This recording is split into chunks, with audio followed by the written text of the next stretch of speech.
Good morning. This is Dylan Jovine behind the market. Happy Monday. Today is Monday, April 7th. And what are we going to talk about again? But nothing else but tariffs. And we got a lot of questions, lots of questions this week, and hundreds of questions. And I figured I would just do a little tariff Q&A based on the most common questions that I've received this weekend from our members. Of course, Friday, we saw China slap 34% tariffs back on U.S. exports to China. And now what do we sell to China? Soybean, oil, cars, aircraft, fruit, grain, seed, nuts, drugs, beef, plastics, quite a bit. Now here's the thing. So China slapped 34% tariffs on the United States on Friday. We all saw what happened with the market there. Not great. So we have to really watch out here, because if Trump gives workarounds or protections for red states like farmers, for example, that sell soybeans to China, then what you have is you have an executive picking winners and losers in a trade war, which is not where you want to be. Very kind of Stalin-esque, for example. So we got to keep a close eye on that. We also saw how the market did on Friday. Do the tariffs overall make sense? Yes and no. Yes, they make sense against China. Look, all this could be traced back to China. Free trade did very, very well for us. Averell Harriman, George Marshall, Truman, all these people that put us at Marshall Plan at the center of the free trade universe post-World War II. They were not patsies. That was the original America First. They put us at the center of a global trading empire. These guys weren't idiots.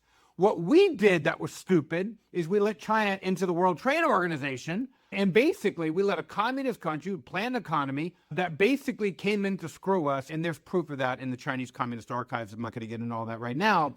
But on that sense, the better approach would have been to work with our allies to create a unified approach against China. But putting that aside, what's extraordinary is that these tariffs were not based on tariffs for equal reciprocal for U.S. goods.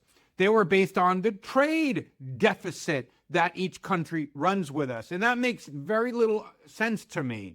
There are a lot of poor countries out there that we slap big tariffs on that just can't afford American goods. Take Bangladesh.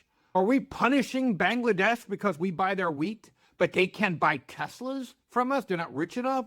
So that's a little strange. The other thing that's weird is, again, I said this on Friday, not all trade is created equal.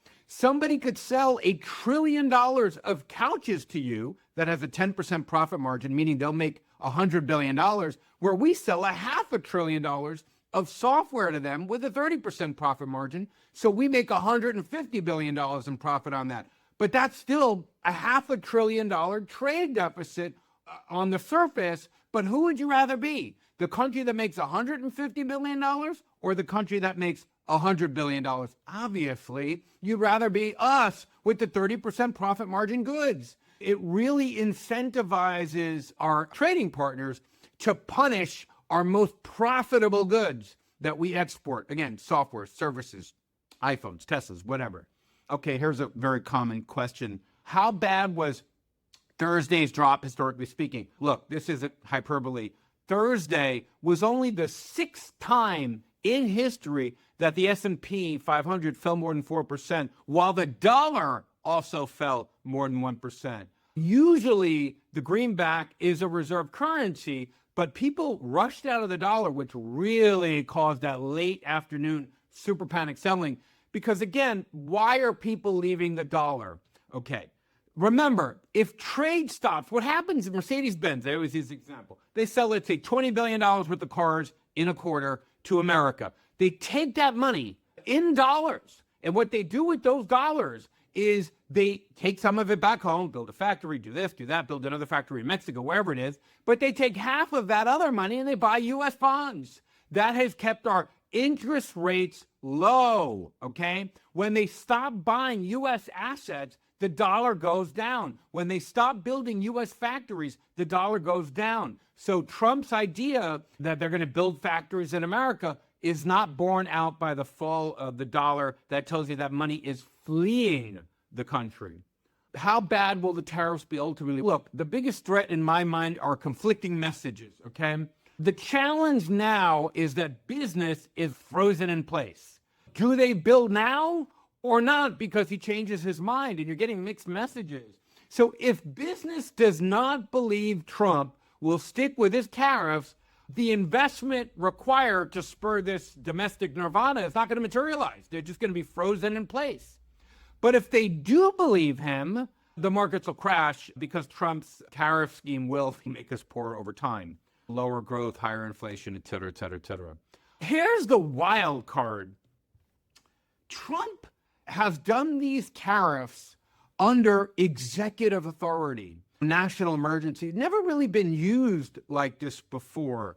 So this could be turned around or nullified by a court order. This is another thing that's going to freeze business investment. And there's a Florida company that has already filed a suit saying you can't use your executive authority this way, your Emergency Powers Act, to deal with something that's clearly not an emergency.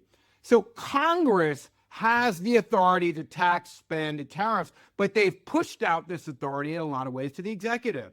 Remember something, our founders created an adversarial system of government, okay, with three co-equal branches. You have the executive, you have Congress, you have the judiciary, Supreme Court, et cetera. So basically, the idea is that these three branches are going to fight for power. Now, Trump has come in with what we call the unitary executive theory of government, which hasn't been around since Nixon. Really, Congress reasserted authority after Watergate. And this battle has happened back and forth. Remember, after the Civil War, the executive, Lincoln, and then Grant afterwards had a lot of power. And after that, after 1870, Congress really reasserted things and was running the show, et cetera, et cetera. So Congress has the authority to really tax and spend in what a tariff, but a tax, basically. The president really doesn't. So this could all get shut down by a court order tomorrow. Then what? Then you probably have some of the best bargains on the market right now. So, I mean, I'm starting to see stocks come in to a nice strike zone to swing at, and I'll be talking about some of these opportunities in the coming day. Anyway, that's all I have today. Have a wonderful Monday. See you tomorrow.